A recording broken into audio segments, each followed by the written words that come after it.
ఏకశిల మీద శ్రీకృష్ణుడు రుక్మిణి సత్యభామ సమేతంగా వెలిసిన పుణ్యక్షేత్రం 11వ శతాబ్దంలో కళ్యాణ చాణక్యులు నిర్మించిన అతి పురాతనమైన శ్రీకృష్ణ ఆలయం. అదే ప్రస్తుతం మనమున్న మంచిరేవుల గ్రామంలోని రుక్మిణి సత్యభామ సమేత శ్రీ వేణుగోపాల స్వామి ఆలయం.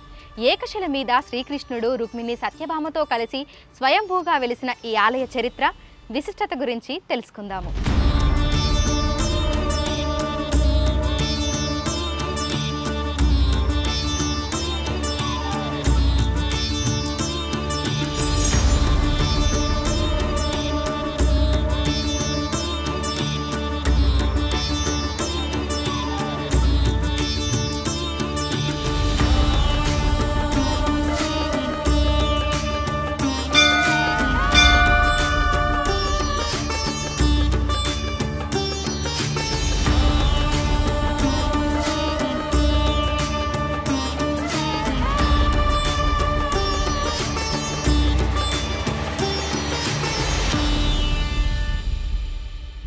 ఇదే 11వ శతాబ్దంలో కళ్యాణ చాళుక్య రాజులు నిర్మించిన శ్రీకృష్ణుడి ఆలయం.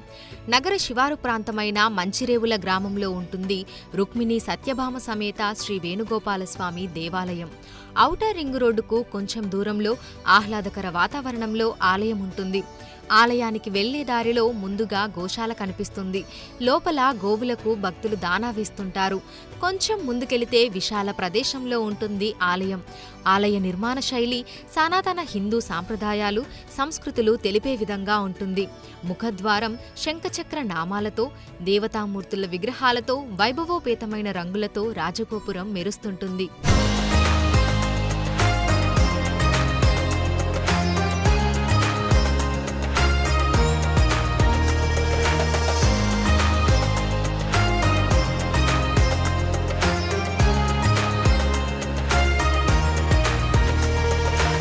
ఆలయం లోపలికి అడుగుపెట్టగానే మనస్సు ప్రశాంతతతో నిండిపోతుంది.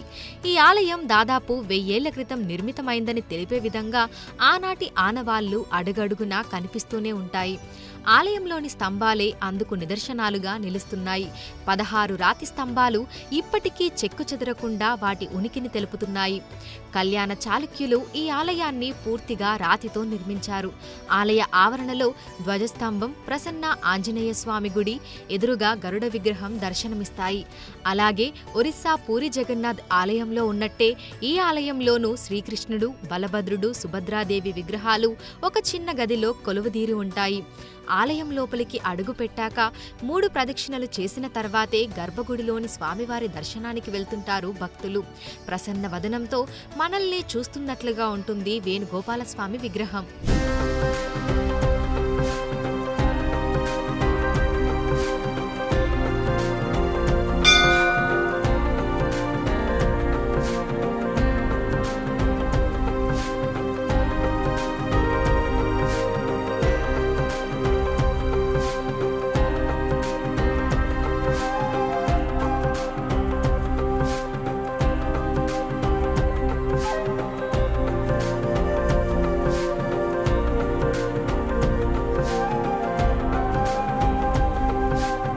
రుక్మిణి సత్యభామ సమేత శ్రీ వేణుగోపాల స్వామి దేవాలయము మంచిరేవుల గ్రామం. ఇది రంగారెడ్డి జిల్లా నార్సింగ్ మున్సిపాలిటీ పరిధిలోకి వస్తుంది. వేణుగోపాల స్వామి దేవాలయము చాలా చారిత్రాత్మకమైన ఆలయము. ఈ దేవాలయం 11వ శతాబ్దానికి చెందిన దేవాలయము. అప్పటి నుంచి స్వామివారు పూజలు అందుకుంటున్నారు. చాళుక్యుల పరిపాలనలో కళ్యాణి చాళుక్యులు పరిపాలించిన కాలంలో స్వామి ఆ కళ్యాణి చాళుక్యుల రాజుకు ప్రత్యక్షమై ఒక రావి చెట్టు కింద వెలిసినాడని చెప్తే, కలలో స్వప్నంలో చెప్పిన తర్వాత ఆ రాజు ఆ ప్రాంతంలో త్రవ్వకాలు జరిపితే బయటపడ్డటువంటి విగ్రహం వెలసిన దేవాలయం అది. అయితే ఈ స్వామి చతుర్భుజుడు. ఎక్కడైనా కూడా స్వామి 2 చేతులతోనే ఉంటాడు. ఎక్కడైనా మీరు మధురలో కానివ్వండి, ఎక్కడైనా కానివ్వండి. అయితే ఇక్కడ మాత్రం విశిష్టత ఏంటంటే చతుర్భుజుడు. ఒక చేతిలో శంఖము, ఒక చేతిలో చక్రము, 2 చేతుల్లో వేణు ఉంటాడు. ఈ దేవాలయానికి భక్త రామదాసు మేనమామలైన అక్కన్న మాదన్న గోల్కొండ తానిషా కాలంలో వచ్చి పూజా కార్యక్రమాలు చేశారని పూజారి తెలిపారు. ఆ సమయంలో ఆలయం కొంచెం శిథిలావస్థలో ఉండటంతో అక్కన్న మాదన్నలు ఆలయ పునర్నిర్మాణం చేశారట. ఆ తర్వాత ఆలయం పూర్తిగా శిథిలావస్థకు చేరుకుందట. Dream valley resorts MD Santosh Reddy ఈ ఆలయాన్ని జీర్ణోద్ధరణ చేసి రాజగోపురం నిర్మించారట. పూర్వకాలంలో ఈ ఆలయ శైలి ఎలా ఉందనేది కొన్ని సినిమాల్లో చూడొచ్చని పూజారి అన్నారు. ఈ ఆలయం పరిసర ప్రాంతాల్లో మంచిబాబాయ్, షిరిడి సాయిబాబా మహత్యం సినిమాల షూటింగ్ జరిగిందని తెలిపారు.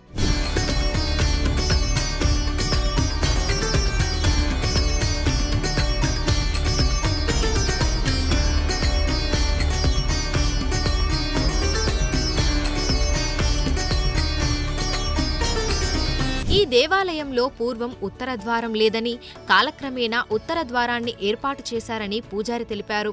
ఈ ఆలయంలో కృష్ణాష్టమి వేడుకలు ఎంతో ఘనంగా జరుగుతాయని చెప్పారు. ప్రతి ఏడాది జన్మాష్టమి రోజు మంచిరేవుల గ్రామానికి చెందిన భాస్కర్ అనే ఆయన 1000 కలశాలతో సహస్ర కలశాభిషేకం చేస్తున్నారని అన్నారు. వైకుంఠ ఏకాదశి రోజు ఉత్తర ద్వార దర్శనం కోసం భక్తులు అధిక సంఖ్యలో వస్తుంటారని తెలిపారు. అలాగే ఆలయంలో రాజగోపురం నిర్మించినప్పటి నుంచి ప్రతి ఏడాది జ్యేష్ఠ శుద్ధ పాడ్యమి నుంచి 5 రోజుల పాటు బ్రహ్మోత్సవాలు అంగరంగ వైభవంగా జరుగుతాయని అన్నారు.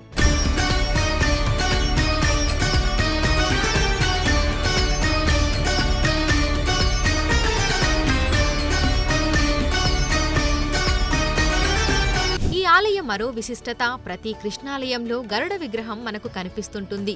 కానీ ఈ వేణుగోపాలస్వామి ఆలయంలో మాత్రం ప్రసన్న ఆంజనేయ స్వామి కొలువుదీరి ఉంటాడు. ఆంజనేయ స్వామి చేతులు జోడించి స్వామివారిని మొక్కుతున్నట్లుగా కనిపిస్తారు. అయితే కాలక్రమేణా ఆలయంలో ఆంజనేయ స్వామికి ఎదురుగా గరుడ విగ్రహాన్ని కూడా ప్రతిష్ఠించారు. ఈ వేణుగోపాల స్వామిని సంతాన వేణుగోపాల స్వామి అని కూడా పిలుస్తుంటారు. అనేక మంది భక్తులు ఇక్కడికి వచ్చి స్వామిని కొలిచి సంతానం పొందారని పూజారి తెలిపారు. వివాహం, సంతానం కాని వారికి ఇక్కడికి వస్తే తప్పక జరుగుతుందని అన్నారు.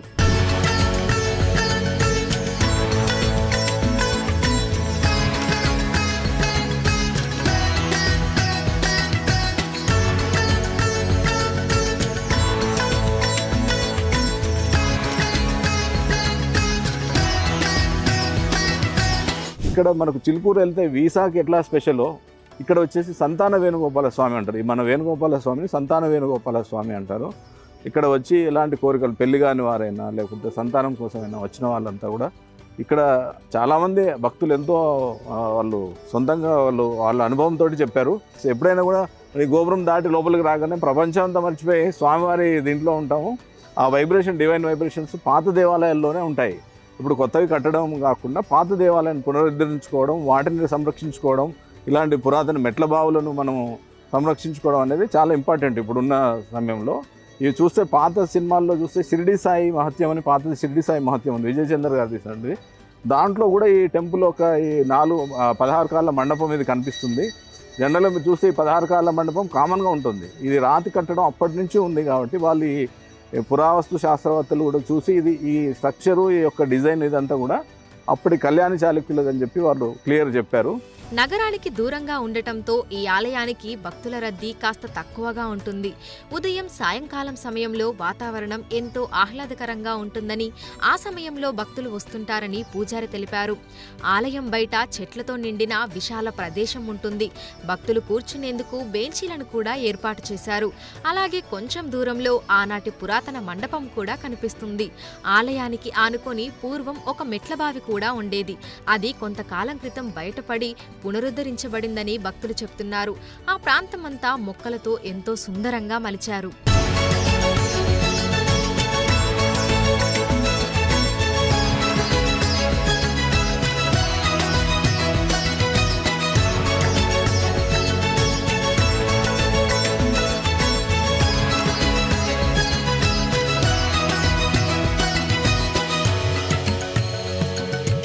యాక్చువల్గా ఈ టెంపుల్కి దాదాపు 2011 నుంచి ఇక్కడికి వస్తున్నాము.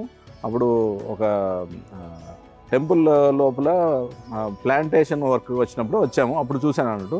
చాలా ప్రశాంతమైన టెంపుల్ ఇది, చాలా అత్యంత పురాతనమైన టెంపుల్. ఈ మధ్య తెలిసింది ఏమంటే ఇది 11th సెంచరీ టెంపుల్ అని తెలిసింది. దీని తర్వాత ఈ మధ్యలో ఒక పురాతన మెట్ల బావి కూడా ఉంది. దాన్ని రెయిన్ వాటర్ ప్రాజెక్ట్ అని కల్పనా రమేష్ గారు వారు బయటికి తీయడానికి, అంటే బన్సిలాల్పేట టెంపుల్ బావి ఇది ఎలా తీశారో అట్లాగే ఇక్కడ కూడా అది తీయడానికి మేము వారిని ఇక్కడికి రమ్మని చెప్పి చూపించి ఈ టెంపుల్ బావిని బయటకు తీయడం జరిగింది. మెట్లు రెండు వైపుల మెట్లు ఉన్నాయి. టెంపుల్ నుంచి డైరెక్ట్గా పూజారులు వెళ్ళి స్వామివారికి తీర్థం తీసుకొని వచ్చి అభిషేకం చేసేటువంటి అప్పుడు ఉండేది. అవన్నీ కూడా మెట్లు బయటపడ్డాయి. ఈ 11th సెంచరీ టెంపుల్ అంటే కళ్యాణి చాళుక్యుల సమయం ఇది, ఆ టైంలో కట్టినటువంటి దేవాలయం.